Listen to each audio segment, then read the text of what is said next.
On va Ouais. pouvoir passer à Monsieur Christophe Randin. Du coup, chercheur à l'université de non, chercheur à l'université de Lausanne, pardon. Euh, du coup, il va parler de comment la végétation de la montagne réagit-elle au changement climatique. Alors, bonjour à toutes et à tous. Je crois que j'ai un petit problème avec le partage de l'écran. Je crois que vous voyez pas ce qu'il faut voir. Ouais, Tac. pour l'instant, on voit la vidéo, c'est tout. On Et puis voit, là, c'est bon. Là, c'est bon. oui, c'est Parfait. Voilà. Alors, bonjour à toutes et à tous. Merci beaucoup pour l'invitation. C'est un plaisir de parler de mes recherches. Donc, je suis biogéographe et je travaille depuis une vingtaine d'années sur l'impact du réchauffement climatique sur la flore de montagne. J'utilise des outils de monitoring donc pour suivre l'évolution et aussi des outils prédictifs. Ici, vous pouvez voir. Excusez-moi, je Oui, vous interromps juste parce que vous n'êtes pas en mode de présentation. Donc là, on voit toutes vos diapos. ok. Merci. Est-ce que là, c'est mieux? Enfin, Euh, je crois qu'on y est. ben non, c'est pareil. Ok.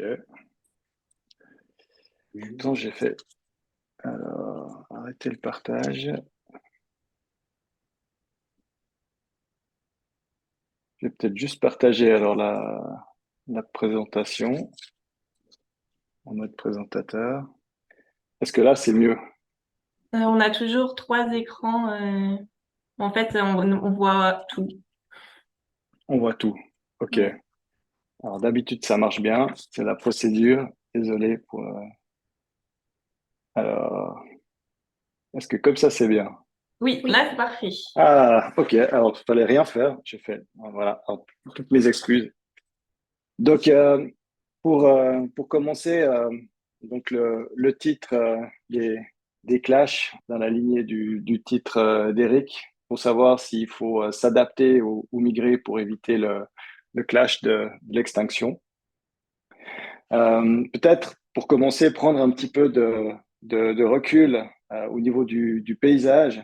Donc ici, vous pouvez voir le continuum d'un paysage de montagne entre Chamonix et les aiguilles de Chamonix. Il y a 3000 mètres de gradient. Puis si on regarde ces éco-composantes le long de ce gradient, il y a une limite qui est assez flagrante, c'est la limite de forme de mise des arbres.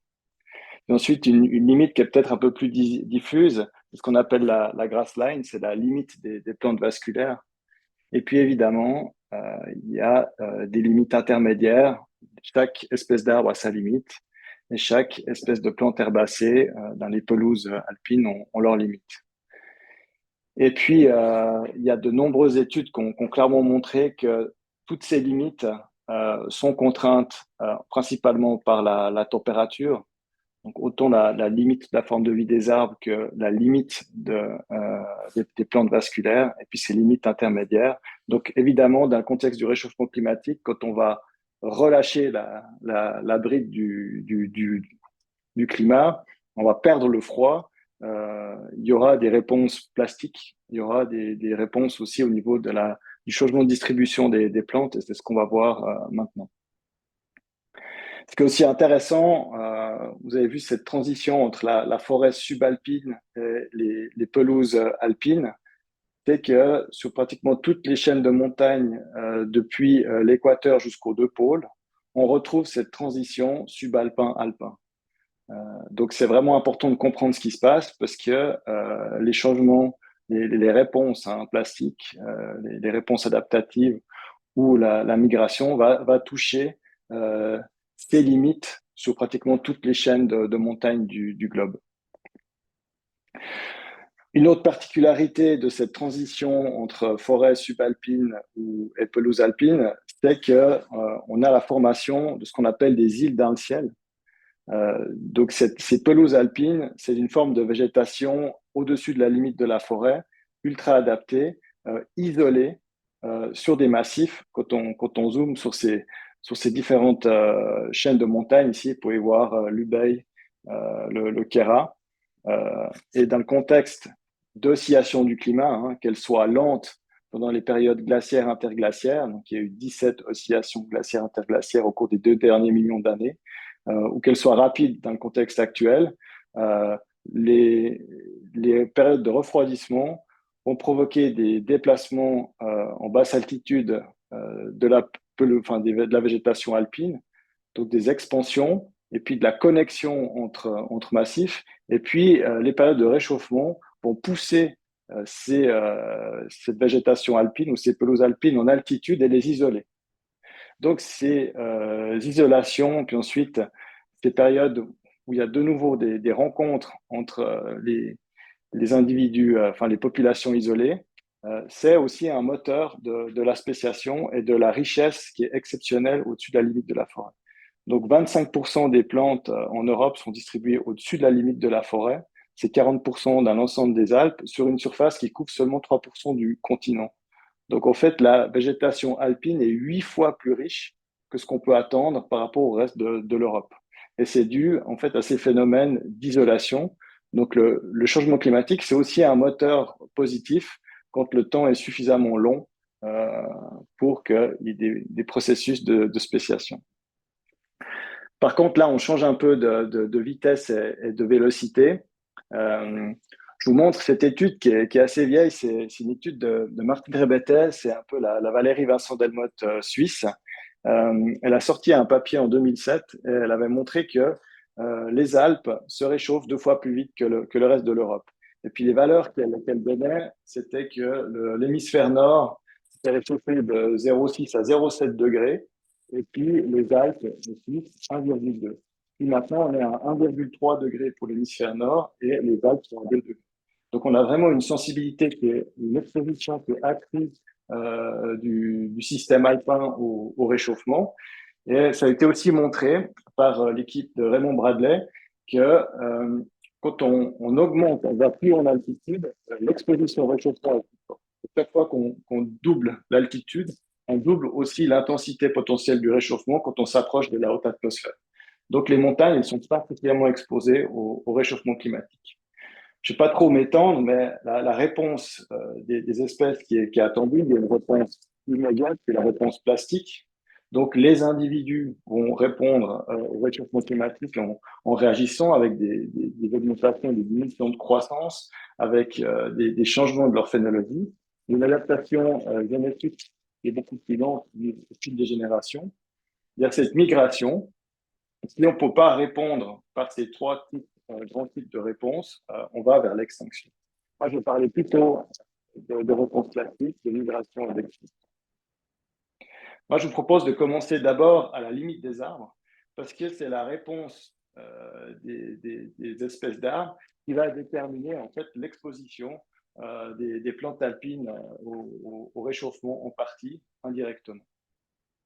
Donc, ce qui se passe dans les Alpes, c'est qu'on constate que les arbres répondent rapidement au réchauffement climatique avec un décalage de leur phénologie qui est assez constant le long des gradients d'altitude.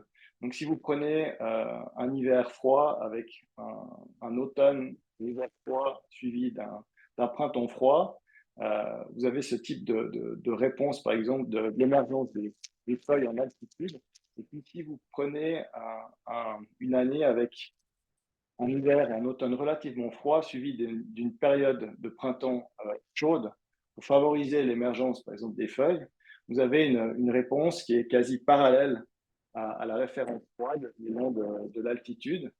Et chaque fois que vous gagnez 1 degré pendant le printemps, vous allez décaler votre phénologie de 5 à 8 jours au printemps, ce qui est assez considérable. On peut imaginer que 2 degrés moyens, c'est déjà 2 semaines de gagner au printemps. Les choses se compliquent un peu quand l'automne est plus suffisamment froid pour faire entrer les bourgeons en dormance. C'est plutôt l'effet inverse qui se produit sur les espèces de feuillus. Mais en altitude, on a toujours cette réponse positive des arbres au réchauffement. Et c'est ça qui est important pour ce qui nous concerne. Et puis, en altitude, justement, quand on prend des espèces comme l'arole, qui est un peu le champion de la distribution, de limite de distribution des arbres dans les Alpes. Si on suit sa croissance au cours des décennies, on voit que si on compare les années 2000, 2010 et 2020, chaque décennie, il y a un gain de croissance qui est assez considérable, qui est à peu près de l'ordre de 2,5 mètres à la limite de la forêt. Ça veut dire que chaque année, les arbres à l'écotone, subalpin et alpin, croissent à peu près 20 cm par année en moyenne. Et puis, ce petit arbre que vous voyez en photo, il a le record d'altitude pour la Suisse. Donc, les records d'altitude que les arbres dans les Alpes d'un terrain. Mais en Suisse, cet arbre-là a le record officiel. Et lui, il est capable de croître de 10 cm par année à 2800 mètres d'altitude. Donc, vous imaginez les transformations qui sont en cours et puis l'impact que ça va avoir indirectement sur la flore de montagne. Donc, il y a cette réponse plastique. Et puis, il y a une réponse en termes de migration.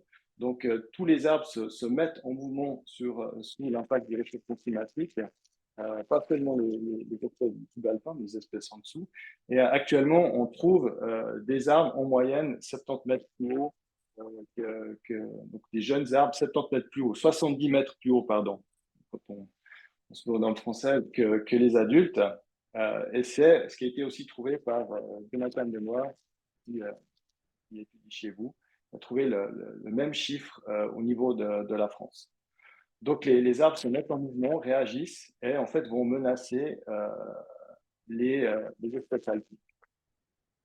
Au niveau de la réaction des espèces alpines, on constate la même chose. Quand on regarde la zone alpine et puis la zone de végétation alpine vue du ciel, on constate que l'étage alpin verdit. Donc, c'est visible sur quelques dizaines d'années par satellite.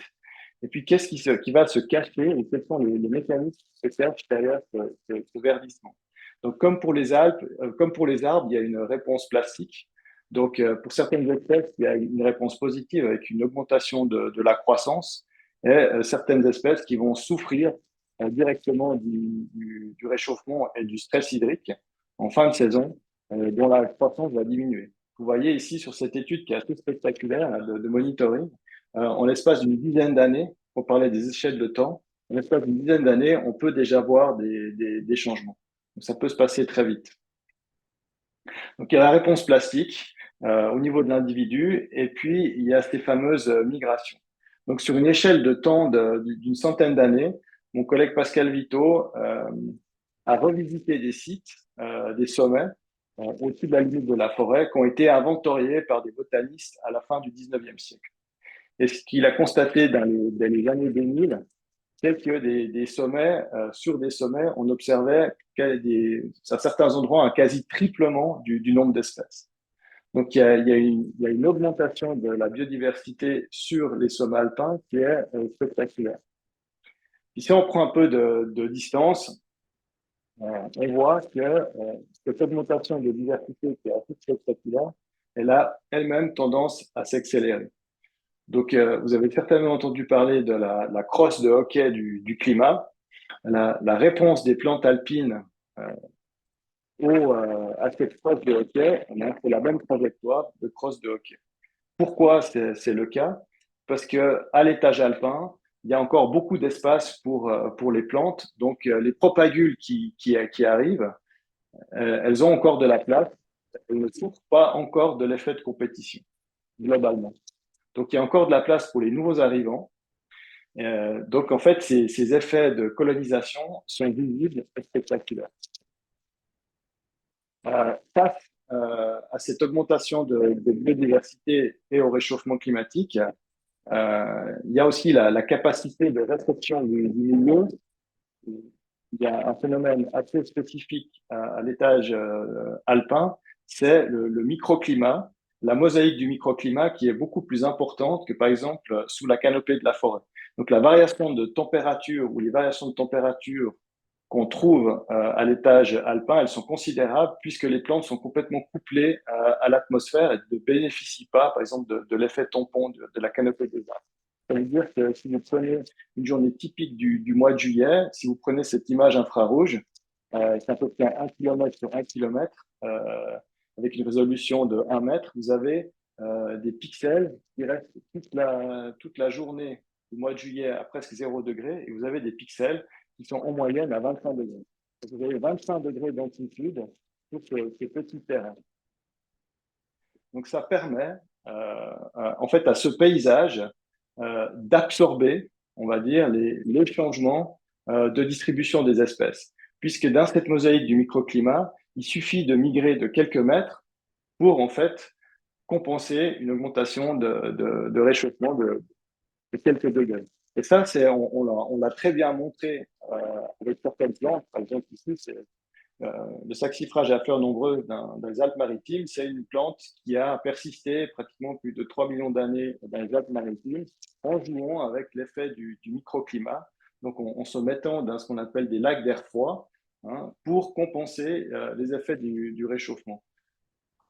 Donc, en fait, la théorie veut nous dire que les effets du réchauffement climatique sont facilement absorbés par la végétation alpine, et puis les nouveaux arrivants seront aussi facilement, on va dire, absorbés par la flore en place. C'est plus compliqué que ça. Donc, si vous regardez ce carré-là de monitoring, ça fait partie d'un réseau de monitoring Gloria qui observe les changements de composition et de végétation alpin depuis une vingtaine d'années. Vous avez ici des RL et des myrtilles, donc des petits buissons qui sont en train de coloniser de la pelouse alpine.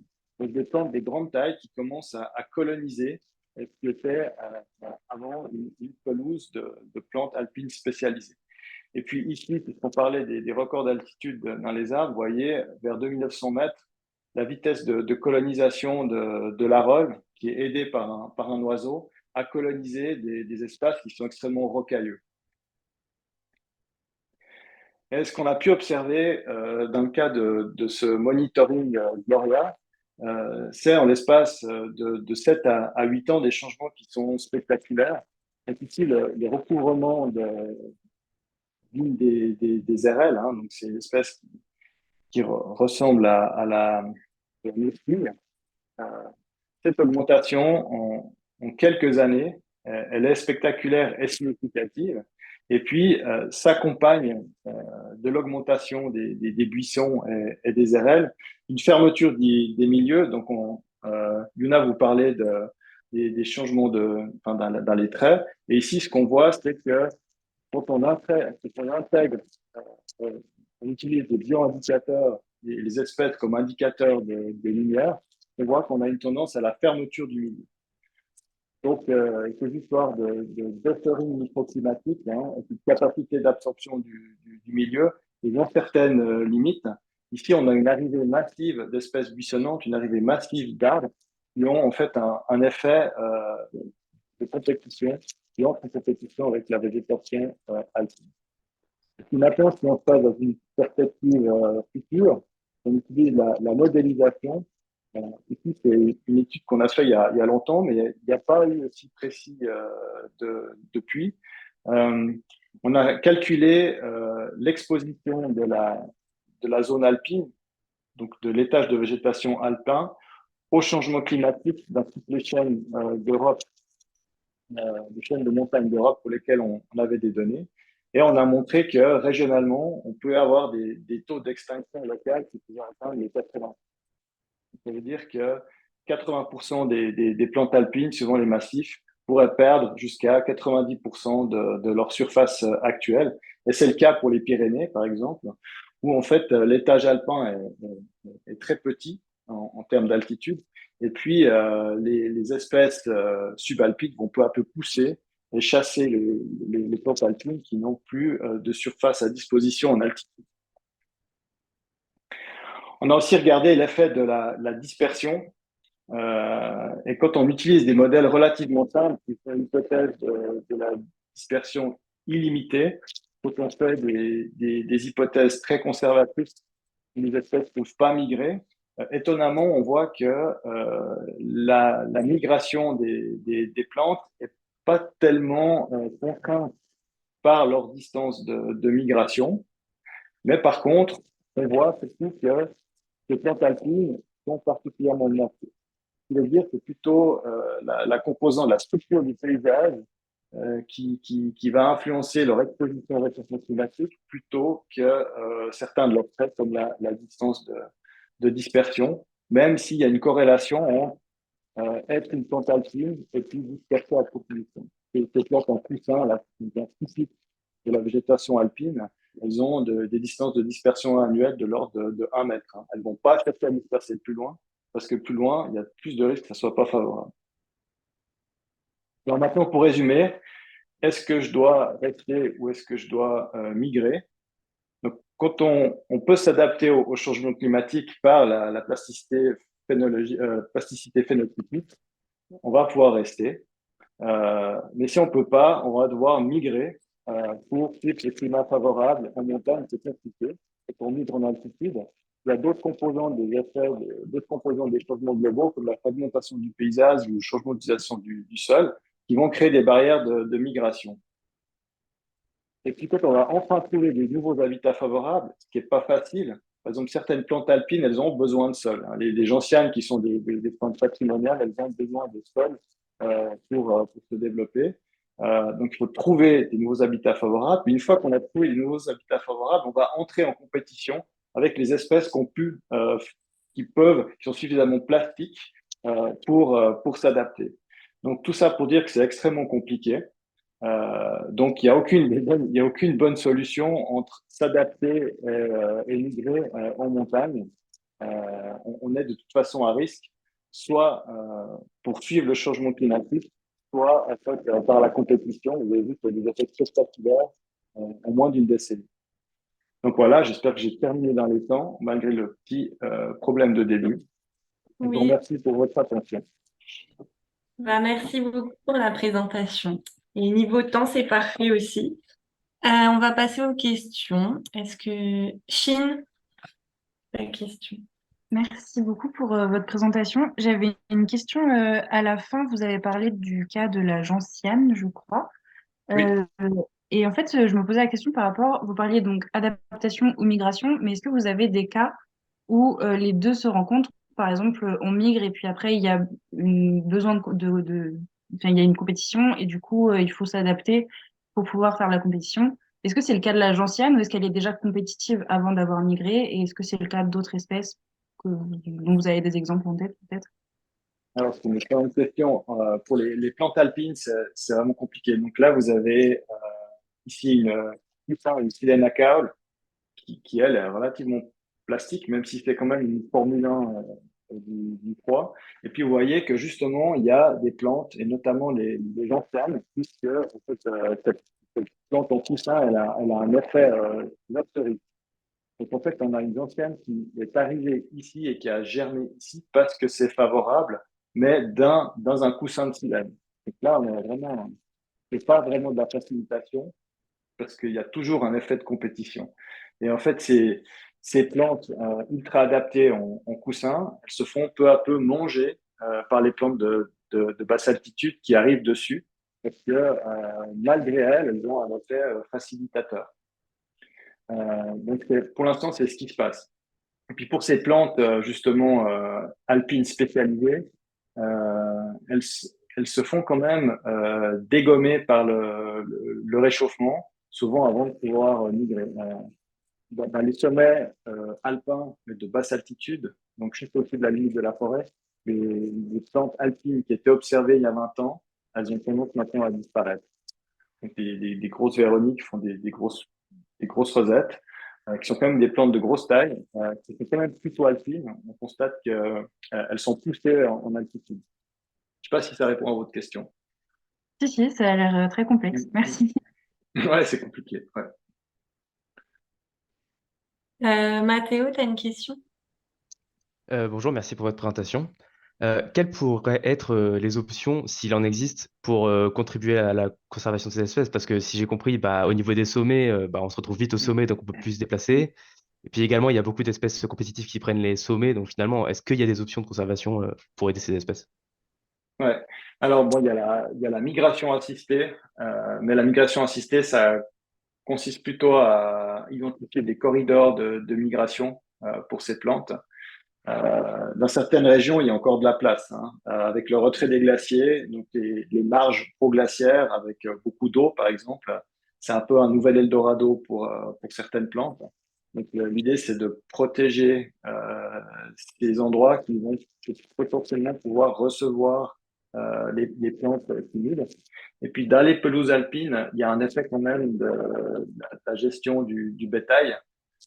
En ce moment, c'est plutôt un phénomène de déprise agricole qu'on observe en altitude. Donc, il y a moins de vaches, il y a moins de chèvres, il y a moins de moutons. Et ce qu'on a montré dans une étude de pelouse à l'interface entre subalpin et alpin, c'est que la fauche ou le bétail en fait, ralentit l'arrivée des compétiteurs de plus grands. Donc voilà, pour répondre, c'est corridor de migration, donc toutes les infrastructures écologiques qui permettent facilitent la migration. Et puis, enfin, paradoxalement, la gestion, une gestion assez fine du bétail en altitude. D'accord, merci beaucoup.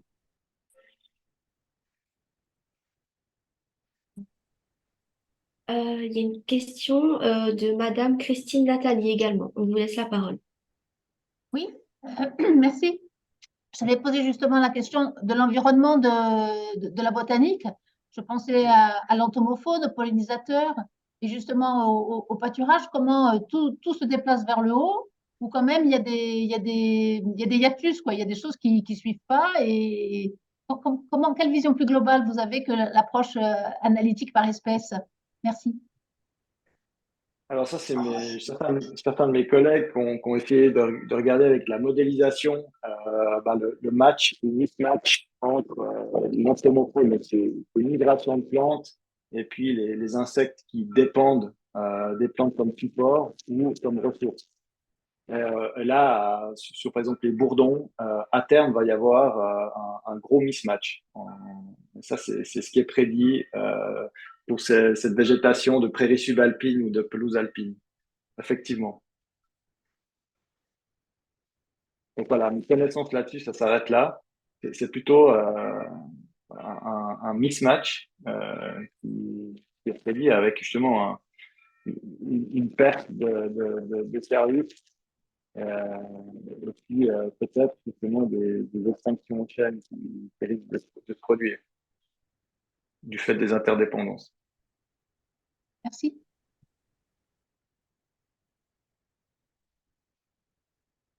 Merci en tout cas pour votre présentation et d'avoir répondu à toutes nos questions.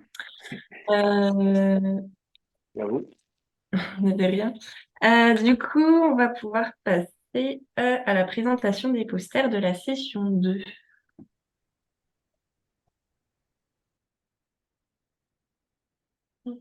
Hum,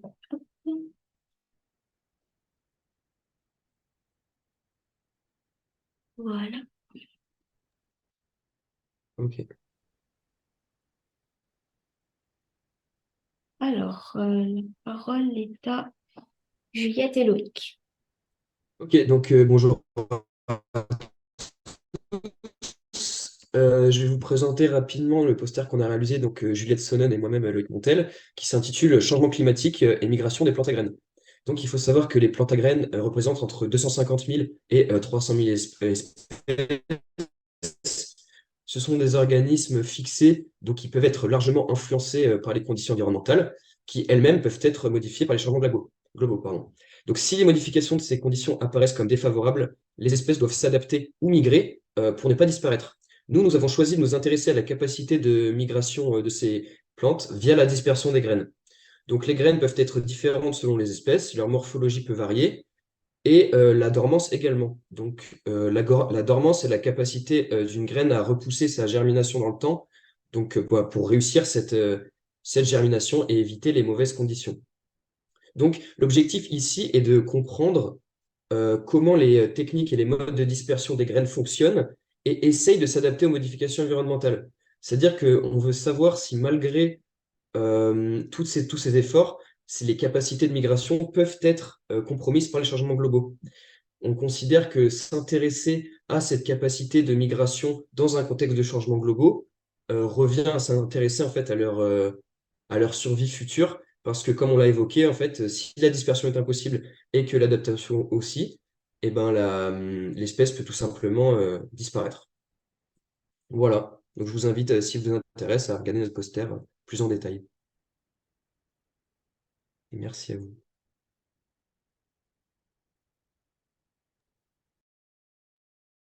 Bonjour, nous avec Wendy Destière, on va vous présenter un poster qui s'intitule Les adaptations des communautés natives insulaires face aux invasions biologiques.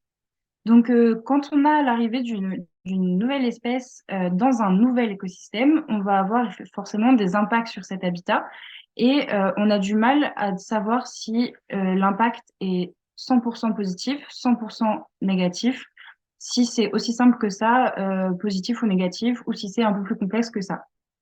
Dans tous les cas, ces impacts, ils sont pas entièrement compris. Et il y a toujours des modifications de déséquilibre dans l'écosystème, dans l'habitat, et les pressions exercées au sein des communautés sont forcément différentes, au sein des communautés natives, bien sûr. Et donc, ça peut conduire à l'adaptation des espèces, et c'est la question que nous, on s'est posée. Est-ce que ces espèces s'adaptent? Donc, avec cette première observation, nous avons donc décidé de s'intéresser à ces phénomènes dans des milieux beaucoup plus contraignants, c'est-à-dire les milieux insulaires, du fait de leurs caractéristiques, c'est-à-dire isolement géographique, leurs propriétés génétiques, physiologiques et démographiques. Ce sont des écosystèmes qui restent quand même particulièrement très vulnérables à ces phénomènes d'invasion. Donc, notre poster propose ainsi d'approfondir l'ensemble de ces notions et aussi de voir 3 exemples d'espèces qui se sont adaptées à l'arrivée d'une ou plusieurs espèces invasives dans les écosystèmes, dans leur écosystème natif et insulaire. Donc, je vous invite à aller voir notre poster qui se trouve dans le Padlet prévu à cet effet et je laisse la parole à Adrien Bania. Ok. Donc merci Wendy. Est-ce que vous m'entendez bien ou pas? C'est parfait. Oui. Ouais, on t'entend bien.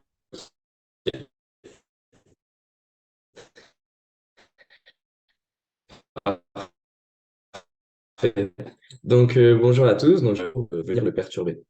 Donc chaque espèce recherche des conditions abiotiques bien spécifiques lorsqu'elle sélectionne son habitat et une fois implantée sur une aire qui lui est propice, elle va interagir avec d'autres espèces qui recherchent ces mêmes critères. Donc cet ensemble, c'est ce qu'on appelle un écosystème.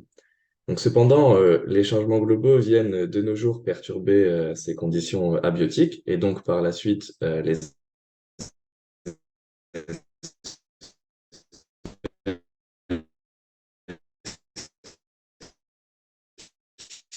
sont présentes sur ces milieux.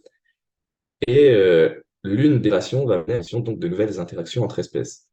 Donc, je me suis donc interrogé au cours de mon poster sur comment les interactions entre espèces pouvaient être durables dans un écosystème. Et au cours de mon poster, c'est la notion de coexistence qui est essentiellement étudiée.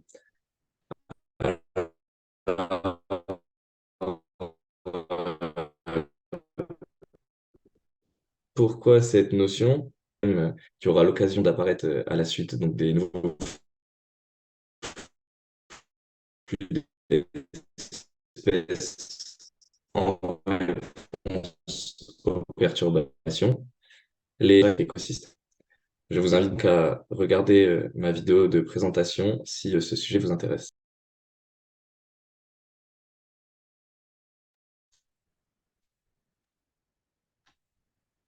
Donc, bonjour à toutes et à tous. Nous allons vous présenter, Salimata et moi, Alima, notre sujet sur adaptation des larves d'insectes aux pollutions plastiques. Donc, à travers le monde, il y a 380 millions de tonnes de production de plastique. Et du coup, ces accumulations de plastique ont engendré un impact négatif sur notre environnement et également engendré une perte de biodiversité. Et du coup, pour faire face à cette pression anthropique, les insectes ont pu développer des mécanismes de détoxication pour qu'elles puissent survivre et résister et également s'adapter à ces environnements pollués. Notre poster explique le mécanisme de biodégradation de la matière plastique chez les insectes, notamment le rôle de la microbiote et les paramètres génétiques impliqués dans cette biodégradation, mais également de ce qu'il en découle en fait de cette dégradation sur la biologie de l'insecte. Pour plus de détails, nous vous invitons à aller voir notre poster ainsi que la vidéo sur le Padlet prévue à cet effet. Merci pour votre attention.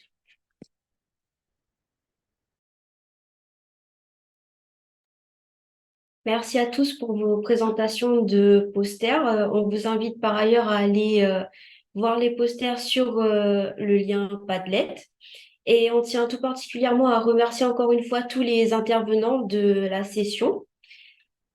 Nous avons donc terminé avec la session 2. On vous invite à prendre une pause déjeuner et à revenir à 13h45 pour la session 3. Merci.